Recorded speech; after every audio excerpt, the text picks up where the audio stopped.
अस्सलाम वालेकुम नाज़रीन, सोजरो न्यूज़ में भलीकार क्राइम रिपोर्टर सिंध एजाज हुसैन मेमन की खबर मूजिब घोट की ज़िले में कबीलाई दहशतगर्दी ख़त्म न थी सकी। मीरपुर माथेलो में घोटा भेरी बिरादरी जो तकरार घोटा बिरादरी के हथियारबंदन पारां चांडिया पंप वट भेरी बिरादरी के नौजवान शहमीर के कत्ल करे छड़ियो।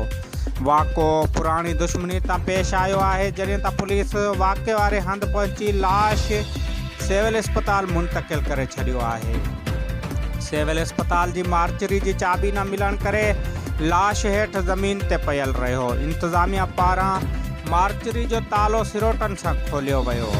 कत्ल थियल जे वारसन अफ़सोस कंदे चयो त हिन अस्पताल के गम्स जो नालो ॾिनल है, जिते लाशन की तज़लील कई वेंदी है। मार्चरी के ताला हणी बंद कयो वियो है। असांजो लाश हेठ पयल रहो पर ताले की चाबी न मिली सकी। नाज़रीन, अफ़सोसनाक खबर ॾींदा हलूं त घोटा भेरी बिरादरी के झेड़े में एक नौजवान कत्ल।